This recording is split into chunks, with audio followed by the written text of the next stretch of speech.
Yuki looking tired sitting on his sofa when Laplace come and see this he ask why he looked depressed and if there was any problem during founding festival.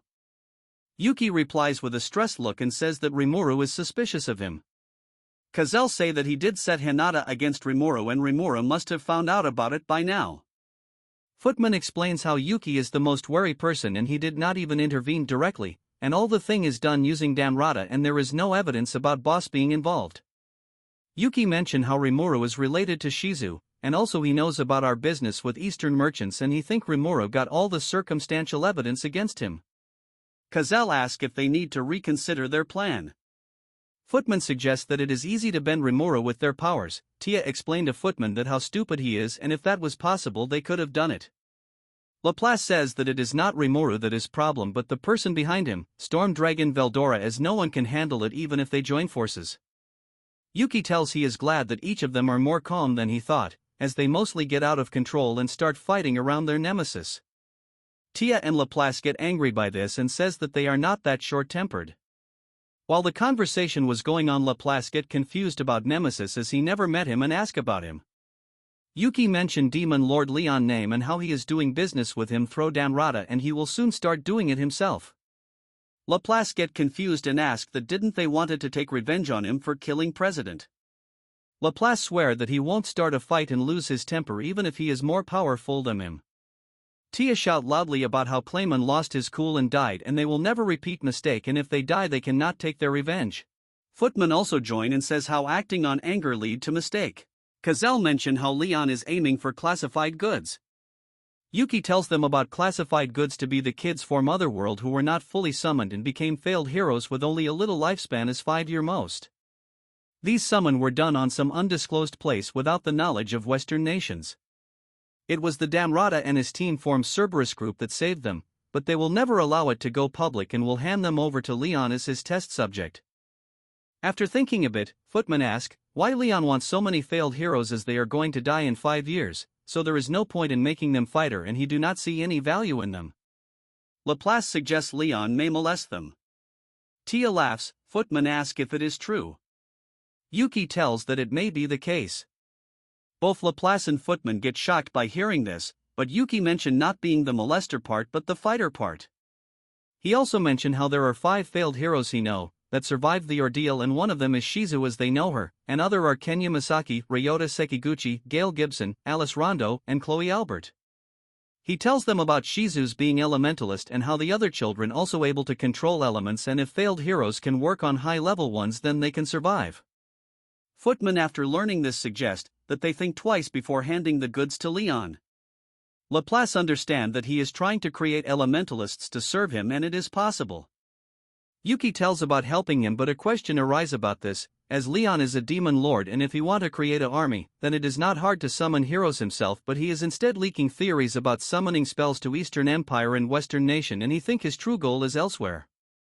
He give order to find out about this and get more info when they do business. Laplace salute while Tia express that she will work hard in Footman node. Kazel asks what to do with Rimuru from now as he now doubt Yuki, but Yuki tells that Rimuru won't make any move without any physical proof, and from today they should keep their distance from making any issue. He explained that they must act as they do not want to make him enemy. Tia confused and mentioned that he was suspicious and if it okay for them to act like this. Yuki smiled and told them about how Rimuru asked him for help in his dungeon after all. Laplace and Tia become worried and told Yuki that Rimuru is trapping him but Yuki laughs and say no, and says that Rimuru asked for guild help for PR and their price system and how he went to took all the benefits for it. Laplace persists and say it's too suspicious and Slime must got a trap for him. Tia also note in yes with Laplace. Ignoring them, Yuki tells about how Rimuru is only thinking about business and only business. It's his cold calculating nerve of his, but I don't know if Slime got nerve. Scene shift and we see Rimuru asking Hinata for help in teaching kids. He also mentioned how kids like her. Hinata note and tells him that she will teach kids whenever she got time. She mentions how Tempest security team is helping out and Crusaders don't have any work. Rimuru appreciate Hinata and thank her. Rimuru knows how Hinata is a elemental spirit expert, and she can teach the kids on a whole another level. But he never thought she will say yes that easily.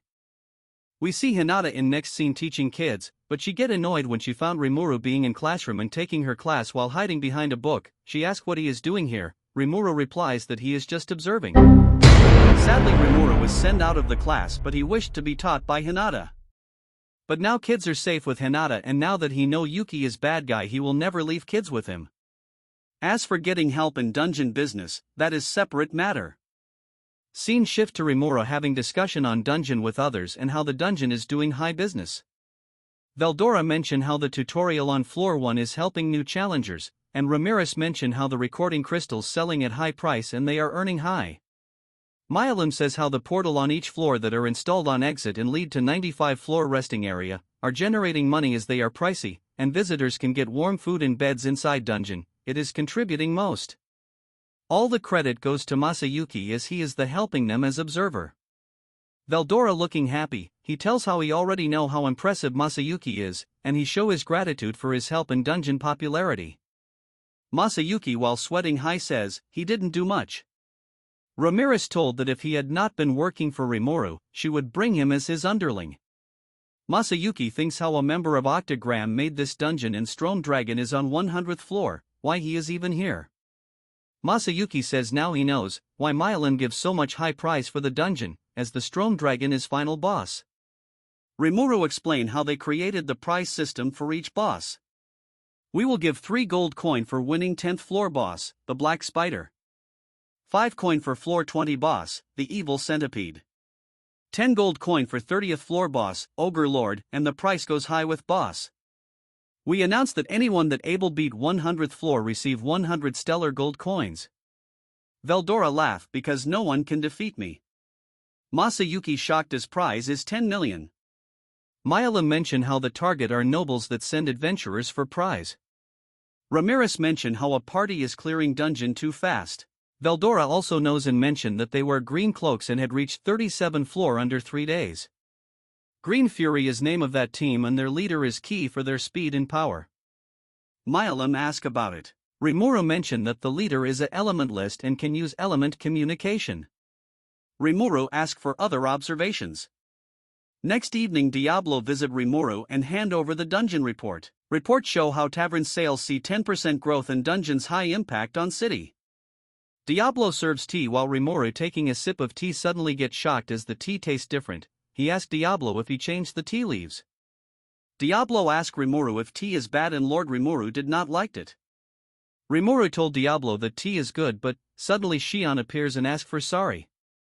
Rimuru asked Diablo with signal if tea is made by Shion and Diablo told that tea is prepared by Shion and it is not poisonous. Rimuru is surprised that now Shion able to make tea without skills. Rimuru praises Shion, you did great. Thank you very much. Rimuru says that he never thought Diablo will go this far with Shion. Diablo explains that Sir Benimaru always tastes Shion tea, whenever she makes, and I wanted to help but this was my first time I got ill. Rimuru asked Diablo about the reward for Falmouth invasion as he owed to him and asked if he want anything. Diablo bows down his head and mentions that he only want to serve Rimuru. Here I was thinking about joining him in my member-only elf club, but I doubt he want to. I just gave the Big 4 title so that he won't ask for another title. Diablo asked for a request from Rimuru.